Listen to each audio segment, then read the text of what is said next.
എപ്പോഴെങ്കിലും ആലോചിച്ചിട്ടുണ്ടോ, തകർന്നിരിക്കുമ്പോൾ കൂടെയുണ്ടായിരുന്ന ഒരാളോട് എന്തുകൊണ്ടാണ് അത്ര അടുപ്പവും ചിലപ്പോൾ സ്നേഹവും തോന്നിപ്പോകുന്നതെന്ന്?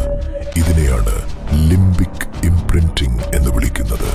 നിങ്ങൾ വൈകാരികമായി തകർന്നടിഞ്ഞിരിക്കുമ്പോൾ നിങ്ങളുടെ നാഡീവ്യൂഹം ആ സമയത്ത് താൽക്കാലികമായി സമാധാനം നൽകുന്ന എന്തിനേയും സുരക്ഷയായി രേഖപ്പെടുത്തുന്നു.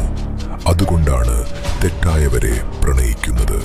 ഹൃദയം തകരുമ്പോൾ ആ സമയത്ത് മദ്യപിക്കുമ്പോൾ കിട്ടുന്ന ആശ്വാസവും പിന്നീട് മദ്യപാനം തുടരുന്നതും ഇതുകൊണ്ടാണ്. അത് പ്രണയമല്ല, അതിജീവനത്തിന്റെ ഒരു മറ മാത്രമാണ്.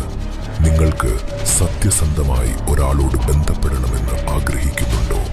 അവർ തീർത്തും തകർന്നിരിക്കുമ്പോൾ കൂടെ നിൽക്കുക. അവരുടെ ജീവിതത്തിലെ ആശയക്കുഴപ്പങ്ങളിൽ ശാന്തത നൽകുക. അവരുടെ തലച്ചോറ് നിങ്ങളെ സുരക്ഷിതൻ എന്ന് അടയാളപ്പെടുത്തും. എന്നാൽ സൂക്ഷിക്കുക, ഇതിനെ ഒരു ആയുധമായി ഉപയോഗിക്കുന്ന ചിലരുണ്ട്. അവർ നിങ്ങളെ സ്നേഹിക്കുന്നില്ല. ഒരു കെണിയൊരുക്കുന്നതുപോലെ കൃത്യമായ സമയത്താണ് ദയ കാണിക്കുന്നത്.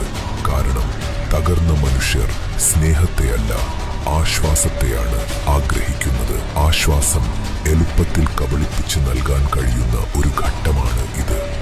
നിങ്ങളുടെ രക്ഷകരായി വരുന്ന എല്ലാവരും നിങ്ങൾക്ക് നല്ലത് വരണമെന്ന് ആഗ്രഹിക്കുന്നവരായിരിക്കില്ല. യുക്തേഴ്സിനെ ഫോളോ ചെയ്യൂ.